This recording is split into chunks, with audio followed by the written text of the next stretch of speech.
She's glamorous, she's powerful, and she's now married to the richest man in the world. But no matter what Lauren Sanchez does, the world says she can't win. Is she a gold digger, a mastermind, or simply a woman caught in the ruthless crossfire of power, love, and scandal? Tonight, we expose the double standards, the whispers, and the truth behind Jeff Bezos' new wife, and why Hollywood just can't stop talking about her. Marrying a wealthy man almost always invites skepticism in women. Like Lauren Sanchez, the new Mrs. Jeff Bezos are rarely judged fairly, because no matter what they do, the world seems ready to assume the worst, and that assumption becomes louder when the man in question is one of the richest men on the planet. When Lauren Sanchez officially became Jeff Bezos' wife, the world stopped to watch. The wedding was glamorous, it was extravagant, and it was unforgettable. But the conversation around her did not center on the beauty of the event or the achievements of the bride herself. Instead, it centered on doubt, suspicion, and a narrative as old as Hollywood itself. The idea that a woman close to immense power must somehow be taking advantage of it. Her story is not unique, but it is magnified because of the man she chose to love. From the very beginning, the union between Sanchez and Bezos carried the weight of scrutiny. For some people, the mere fact that a television personality turned entrepreneur could find herself standing at the altar with the founder of Amazon was proof enough of hidden motives. They looked past her years as a journalist. They looked past her work as a pilot and aerial film producer. They looked past her business ventures and chose to reduce her identity to one word: opportunist. That word follows women in her position like a shadow, and no matter how brightly they shine in their own right, the shadow always seems to creep back into the conversation.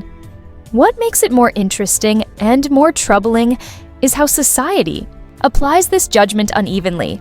Ambition in men is celebrated, but in women, ambition is painted as manipulation. Lauren Sanchez built a career long before she walked into Jeff Bezos' life. She was not only visible on television, but also behind the scenes, creating businesses and telling stories. Her work in aviation, her role in founding a production company, and her determination to remain relevant in competitive industries are things that would normally be applauded if she were not standing next to the richest man alive. But the public eye has a way of distorting the picture. As soon as she became linked to Bezos, the narrative shifted from what she had done to what she must be doing now. Was she securing her future? Was she plotting?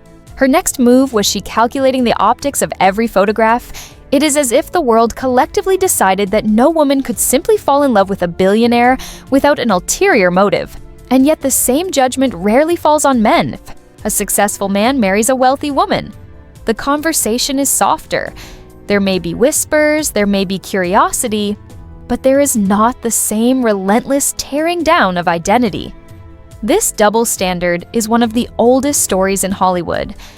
It has followed figures like Anna Nicole Smith and even Jacqueline Kennedy Onassis, women who were constantly forced to defend themselves against the idea that their love was secondary to their partner's bank account. With Sanchez, we see the same playbook, only updated for a new generation, amplified by social media and the endless cycle of celebrity gossip. What complicates matters even more is the role of age and beauty. Hollywood is merciless toward women who age in the spotlight, and Sanchez is no exception. For some, she is scrutinized for being glamorous, for maintaining her looks, for presenting herself as a confident and stylish woman. Yet those same qualities in a male celebrity are often celebrated. Men are called distinguished or powerful, while women are called calculating or desperate. Sanchez stands at the intersection of these contradictions. She is admired for her appearance and simultaneously ridiculed for it. She cannot win because the game is designed for her to lose. The wedding to Jeff Bezos was not just a personal event, it was a public spectacle. People dissected every detail from the guest list to the gown to the location, and while many celebrated the romance, others sharpened their knives and asked the same tired question: why her? Why would a man with everything choose this woman? And the unspoken suggestion lingers beneath those words. Maybe she did something to make him choose. Maybe she used her beauty, her charm, her ambition to trap him. It is a narrative, straight from Hollywood's darker side, a narrative that ignores the possibility of genuine affection or shared dreams. Because when money and fame are involved, love itself is treated with suspicion, and that suspicion creates a trap for women. Like Sanchez, every move becomes part of a case file. Every public appearance becomes evidence either for or against her sincerity. If she smiles too much, she is accused of flaunting. If she smiles too little, she is accused of being cold. If she supports her husband, she is a manipulator. If she pursues her own projects, she is ungrateful.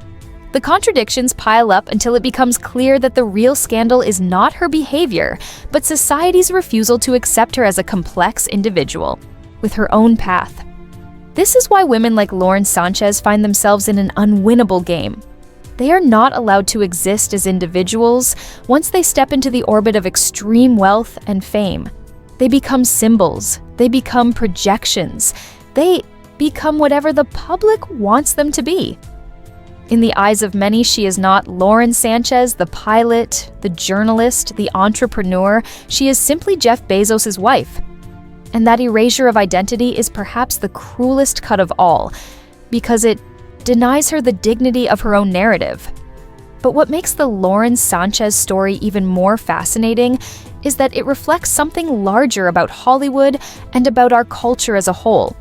The hunger for scandal, the appetite for drama, the need to turn every love story into a courtroom trial is not limited to her. It is the same impulse that fueled gossip around Meghan Markle. It is the same suspicion that surrounded Marla Maples. It is the same judgment that followed Elizabeth Taylor. Through multiple marriages, Hollywood loves a love story, but it loves tearing it apart even more. Sanchez simply stepped into a tradition she never asked for, but one that has been waiting for her all along in the weeks leading up to her wedding. The press coverage was relentless. Every outlet wanted a piece of the story. Was she ready to become Mrs. Bezos? Would she change her career? Would she step back from public life or step further into it? And with every headline, the same undertone remained. Whatever she does, it will not be enough. Because when a woman marries into money, she cannot simply be happy. She must justify herself endlessly to strangers who will never be satisfied. The truth is, we may never know the intimate details of why. Jeff Bezos and Lauren Sanchez fell in love and it should not matter. But in a world obsessed with image, it matters too much. Their story is not judged on its own terms, but on what it represents: power, money, age, beauty, ambition. For Sanchez, those symbols will always outweigh her personal truth in the eyes of critics. And this is why women like her cannot win, because the world has already decided the verdict before the trial even begins. When we think about Hollywood love stories, the truth is that they are rarely allowed to stand on their own, because from the very first photograph, every pairing becomes a symbol, and every kiss becomes a headline, and Lauren Sanchez's marriage to Jeff Bezos fits directly into this history of love stories rewritten by the press. Some of the most glamorous women in Hollywood have walked this path before, and almost every time the public has responded with suspicion, jealousy, and critique. Take Elizabeth Taylor, whose marriages became international events. She was adored, she was envied, and she was judged with a ferocity that sometimes overshadowed her own work as one of the most talented actresses of her generation. Each union brought whispers about motives, about sincerity, about money. Even though Taylor was herself wealthy, successful, and powerful, yet people could not resist the urge to ask the same questions they now ask of Sanchez. Why him? Why now? And what is she really after? This relentless questioning reveals something deeper about how society sees women in the orbit of extraordinary men. It is never enough for them to be talented. It is never enough for them to be accomplished. Their value becomes measured against their partners, as if the only thing that truly defines them is the man standing beside them. Jacqueline Kennedy. Onassis is another case in point. When she married Aristotle, Onassis, the billionaire shipping tycoon, she was not remembered in that moment as the widow of John F. Kennedy or as the mother of his children. She was remembered as a woman who supposedly traded love for money. The press wrote it with scorn. The public whispered it with judgment. And Jackie, like Lauren, became the embodiment of the cultural idea that a woman with a wealthy husband must be scheming. Lauren Sanchez finds herself repeating that same narrative decades later, and perhaps in an even harsher spotlight, because today gossip never dies. It lives forever on the Internet. Every unflattering headline, every tabloid comment, every social media post becomes part of the permanent record. And even if she spends the next 10 years building projects, giving back, or living quietly, the story that will resurface again and again is that she married a billionaire. It is a prison made not of walls, but of words and perception, and it is one that women rarely escape. What makes this particularly ironic is that Jeff Bezos himself is not treated with the same skepticism. Yes, he is criticized for his wealth, his company, his public decisions. But in the context of this marriage, his motives are rarely questioned. No one asks whether he married Sanchez for her beauty, for her charisma, for her social connections. Yet, these questions swirl endlessly around her. In this way, the marriage reveals more about our biases than about the couple themselves. It shows that we are comfortable imagining women as opportunists, but uncomfortable imagining men as vulnerable to love or attraction.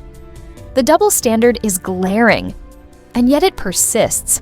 Hollywood is littered with stories like this, women who are remembered less for their own accomplishments and more for the men they married. Think of Marla Maples forever. Remembered as Donald Trump's ex-wife despite her own career as an actress and TV personality. Think of Meghan Markle, whose career as a successful actress seemed to vanish overnight the moment she became the Duchess of Sussex. Suddenly the story was not about Meghan the individual, but about Meghan the wife.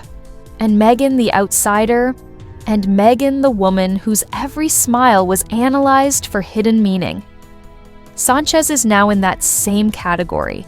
Every dress she wears, every event she attends, every glance she shares with Bezos becomes a headline to be parsed and dissected. And this brings us to another layer of the story, the role of spectacle. Hollywood thrives on images, and the Bezos-Sanchez wedding was nothing if not spectacle. Lavish ceremonies, celebrity guests, extravagant settings. All of it was designed to dazzle, and of course it did. But spectacle always comes with backlash. People look at such excess, and they want to cut it down, they want to poke holes in the fairy tale. They ask where the money came from. They ask whether the bride earned her place at the table. They ask whether the love can possibly be real in a world of yachts and private jets. Sanchez is trapped in this cycle because the bigger the event, the harsher the scrutiny. And in her case, scrutiny is already at its maximum. This is why women like her cannot win. If she had chosen a quiet private ceremony, people would have said she was hiding something. By choosing a grand wedding, people said she was flaunting it. If she leans into the role of supportive wife, she will be accused of giving up her independence. If she continues to pursue her own projects, she will be accused of leveraging her husband's power. The contradictions are endless, and they are not accidental. They are the very structure of how celebrity women are policed. It is not about finding the truth. It is about ensuring that no matter what choice is made, the judgment remains. Another element of this saga is age. Sanchez is a woman in her 50s. Glamorous, confident, unapologetic, and for many that is threatening because Hollywood has long preferred women who remain forever young. When an older man marries a younger woman, it is seen as predictable, even ordinary, but when a glamorous woman in her 50s becomes the partner of the richest man in the world, people rush to assign motives. They say she is clinging to youth. They say she is using beauty to maintain power. They say she is competing with younger women. In reality, she is simply living her life, yet the commentary turns her into a villain of a story she did not write. And yet perhaps what makes this case resonate so strongly is that it is not just about Lauren Sanchez, it is about the culture of celebrity itself. Hollywood has always fed on scandal, it has always thrived on building up stars and then tearing them down. And Sanchez is the latest chapter in that never-ending cycle. She represents the themes that tabloids love: money, beauty, age, power, betrayal. Even if none of those themes truly define her personal story, they become the shorthand that keeps her in the headlines. And for the audience that consumes this cycle, it does not matter whether the story is fair. What matters is that it is compelling. This is why the Sanchez-Bezos marriage feels less like a personal love story and more like a cultural event, because in Hollywood, no one is allowed to simply marry. Quietly, every union must either be a fairy tale or a scandal, and sometimes it is both at the same time. And in this case, the fairy tale of a glamorous couple sailing into the sunset on yachts is constantly undercut by the whisper that maybe, just maybe, it is not real. The whisper becomes the headline becomes the narrative, and the narrative becomes the truth that people remember. But here's the question worth asking. Why does society insist on reading these stories this way? Why do we demand proof of sincerity from women like Sanchez, but rarely from their partners? Why are we more comfortable believing in manipulation than in love? Perhaps the answer lies in our discomfort with women who do not fit neatly into the roles we expect. A woman who is ambitious, glamorous, outspoken, and also married to immense wealth. Defies too many categories, she cannot be placed in the box of victim nor in the box of saint, and so instead she is cast as the schemer, the opportunist, the manipulator. It is easier to reduce her than to accept her complexity.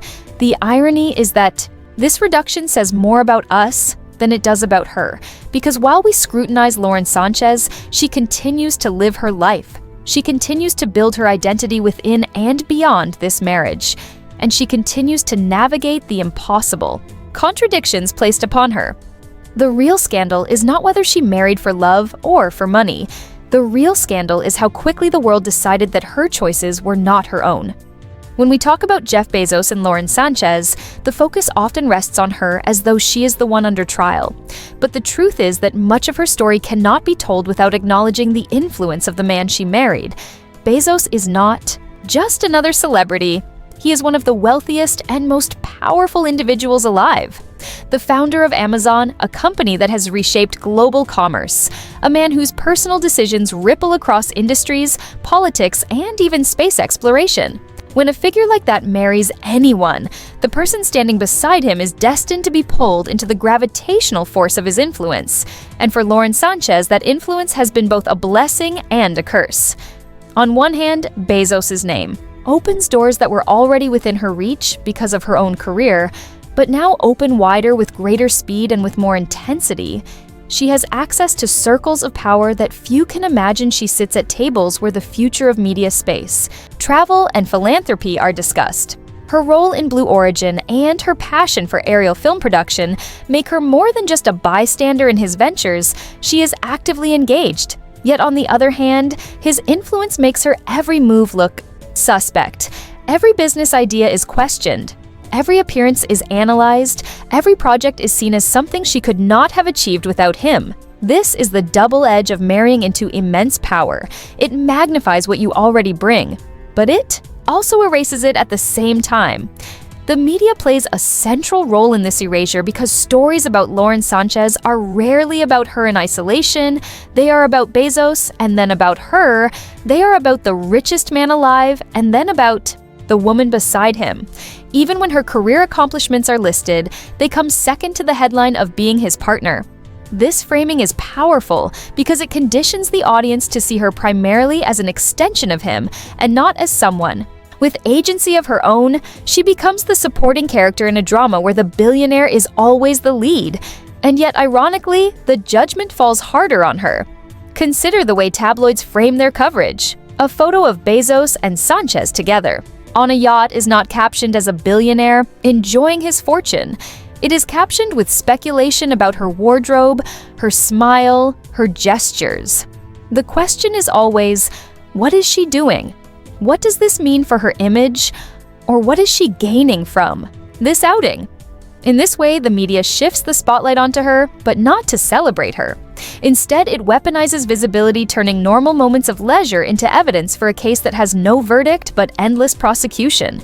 She is both everywhere, and nowhere visible in every photograph, yet invisible in the narrative of her own life. This is not new in Hollywood, but the scale is amplified by Bezos' status and wealth. When a traditional actor or musician marries someone outside the industry, the story usually burns bright for a few months, then fades. But Bezos is not just a celebrity. He is a global figure tied to money, technology, and politics. His marriage becomes a symbol for conversations far larger than romance. It becomes a reflection of inequality, of capitalism, of privilege, of the fantasy of the 1%. And because Sanchez is the partner in that union, she is cast as the face of those conversations, even if she never asked to be, and even if she has little control over how they unfold. Another layer of this story is philanthropy. Bezos has begun to shape his public image around giving back, from space initiatives to climate efforts to large-scale charitable donations. And Sanchez is often pictured at his side at these events. But even in philanthropy, the suspicion follows. If she speaks too passionately, people suggest she is using the platform to build her own brand. If she speaks too little, people suggest she has no interest or depth. It becomes a trap of perception where sincerity is always doubted and silence is always judged. The narrative leaves no room for authenticity because authenticity does not sell headlines. Scandal does, and this is where media manipulation becomes clear. Stories about the Bezos-Sanchez marriage are crafted to fit familiar tropes: the glamorous woman, the billionaire husband, the fairy tale gone sour, the ambitious outsider looking in. These tropes are recycled because they are profitable. They draw clicks. They spark debates. They invite audiences to argue in comment sections and share theories on social media. Whether the stories are fair or even accurate matters less than whether they are engaging. This is how Sanchez's image becomes a tool, a character, in a play directed by the press rather than an honest portrait of her real life. But the influence of Bezos's media reach complicates things even more. He owns the Washington Post, one of the most respected newspapers in America, though he has largely kept his ownership separate from editorial decisions. Still, his name attached to media raises questions about how stories are shaped, how narratives are protected or attacked. This creates a paradox because while Bezos himself may not personally alter coverage, the mere perception of power over media makes any positive portrayal of Sanchez look suspect and any negative portrayal look like backlash. The truth gets lost in a maze of assumptions about influence and control, and once again, Sanchez's individuality disappears in the noise. In Hollywood and beyond, this pattern has repeated for decades. Women married to powerful men often become lightning rods for criticism. Nancy Reagan was accused of manipulating Ronald Reagan's presidency. Yoko Ono was accused of breaking up the Beatles. Amal Clooney is scrutinized every time she steps beside George Clooney at a red carpet, despite being one of the most accomplished human rights lawyers alive. Sanchez stands in this same tradition, a woman with her own story reduced by the world to someone else's accessory and then judged harsher than the man she stands beside. The irony is that much of the fascination comes from contradiction. People are drawn to Bezos and Sanchez because their life looks like a fairy tale played out on yachts and private islands, but audiences also want to tear down that fairy tale because it looks too perfect, too glamorous, too distant, too privileged. So the marriage becomes both a fantasy and a target admired in glossy magazines and shredded in tabloids, admired for the beauty and extravagance, but criticized for the same reasons. This tension ensures that the story will never end, because as long as the couple remains visible, the cycle of adoration and condemnation will continue. And this raises a haunting truth about celebrity culture. We do not simply watch, we participate. Every time we click on a headline about Sanchez, every time we share a photo or repeat a rumor, we feed the machine that reduces her to caricature. We become part of the system that ensures she cannot win no matter what she does. In this way, the real story is not only about her, but about us, about the way we consume celebrity as both entertainment and judgment about the way we use people's lives to reflect our own desires and insecurities. For Lauren Sanchez, living in this space requires a balance few could maintain. She must smile in public even when she knows her smile will be dissected. She must support her husband even when she knows her support will be called opportunism. She must pursue her interests even when she knows those interests will be called self-promotion. And perhaps most painfully, she must accept that her love story will never belong entirely to her. It belongs to the audience, to the tabloids, to the cultural machine that thrives on turning romance into scandal. This is the weight of influence and power, the paradox of being at the center of the spotlight without ever being fully seen. Her image has been shaped by the media, weaponized by gossip, overshadowed by the shadow of the richest man in the world. And yet she continues to stand there, visible, resilient, and impossible to ignore. And so, when all of these threads come together, the story of Lauren Sanchez becomes something larger than a simple headline about the woman who married Jeff Bezos. It becomes a mirror held up to the culture, reflecting the way society continues to measure women by contradictory standards while men escape unscathed. It shows us how quickly public opinion can swing from fascination to disdain, how effortlessly narratives are written that cast a woman as either gold digger or fool, ambitious manipulator or vapid accessory, while rarely offering her the dignity of being complex, flawed, ambitious, loving, and human all at once. Lauren's every move is picked apart not just because of who she is, but because of what she represents. Power, glamour, wealth, and the audacity to step into the spotlight unapologetically. Whether you see her as a woman who climbed into unimaginable privilege or as someone constantly battling the world's judgment, the truth remains that she is endlessly fascinating precisely because she embodies those contradictions. To understand her story is to understand the mechanics of Hollywood, the media, and the human tendency to build women up only to tear them down again. The ending, then, isn't really an ending at all, but a continuation of a cycle that will repeat with the next woman who dares to live loudly beside a man of immense power. In that sense, Lauren Sanchez has already left her mark by showing us not only who she is, but also who we are when we look at her. And perhaps, in the quiet spaces beyond the cameras and gossip, that is the truest victory she can claim. That no matter how many times people say she can't win, she has already changed the game simply by playing it her way.